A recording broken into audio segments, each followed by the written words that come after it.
Mr. Lamon Brewster, former heavyweight champion.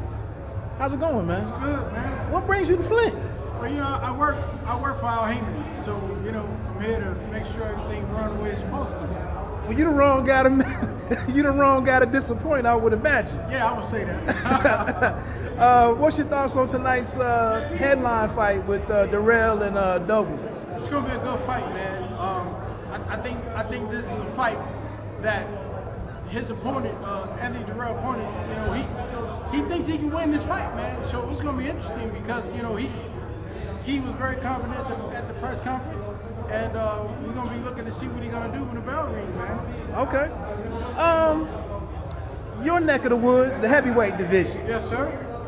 What's your thoughts on what we're seeing right now between Joshua and Wilder and matchroom boxing and the negotiation and how we can't get to this fight that everybody wants to see so badly? I think it's just going to be a matter of time, man. I think it's a fight that the people are going to demand.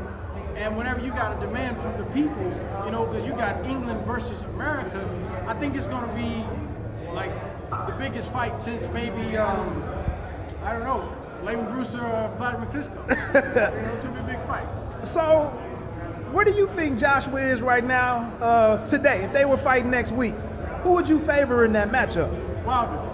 Because, and I'm going to tell you why. Because if you watch the fights between Joshua and Wilder, Joshua, he has so much muscle mass that when you got that much muscle mass, what you're actually doing is fighting against yourself to try to get oxygen and blood to those muscles, and so that will continue to cause him problems like he did when he fought Wladimir Klitschko.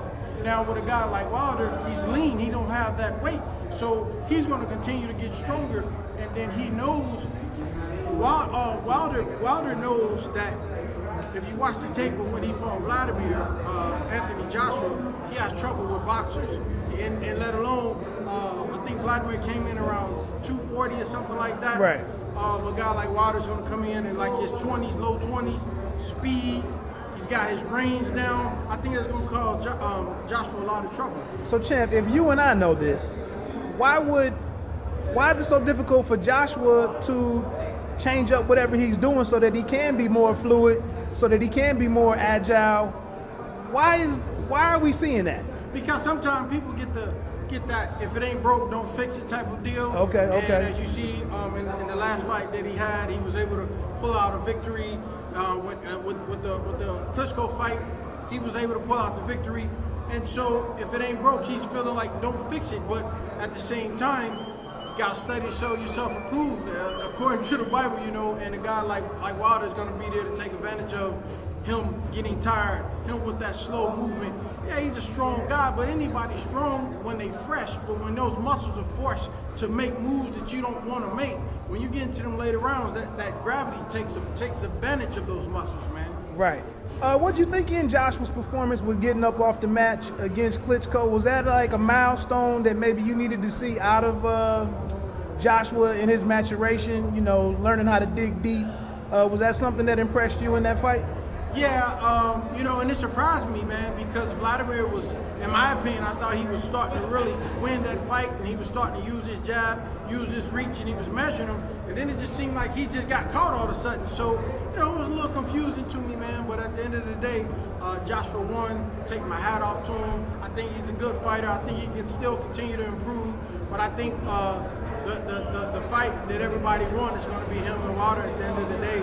And right now, I'm favoring Wilder because A, he's an American. B, he's an American. but no, Wilder, man, he ain't got the props that I feel like he deserves. Okay. I don't know if, and this is just me talking. I don't know if it's if you look at boxing in the heavyweight division, boxing's never really favored a dark-skinned fighter. Okay. And it ain't no knock on Joshua. He's a great fighter, don't get me wrong, but you got a dark-skinned, almost Jack Johnson, killer. And people in America and around the world ain't as receptive. You know what I mean? I got you. So I'm pro Wilder, man, because the dude works hard. He's an American. He came up the hard way, man. You know what I mean? And you got people taking steroids to try to beat this guy. Right, He's still right. knocking people out, Right, man. right. So, you know, I'm pro Wilder. Okay. That's Champ, what it is. last question. You're Yes, sir. working with the PBC. What's your favorite moment in 2017 for the PBC, be it in this banner year for boxing? See, you're going to put me between a rock and a rock, not a rock and a hard spot. The whole thing of it is, I can't even say that. I'm going to tell you why. Because there's been so many great fights this year, man, that if I say one, I'll be neglecting the other. And I don't want nobody looking at me sideways. Being a politician back here. You know it, baby. Hey, man, I thank you for your time tonight, man. Anytime. Enjoy the fight.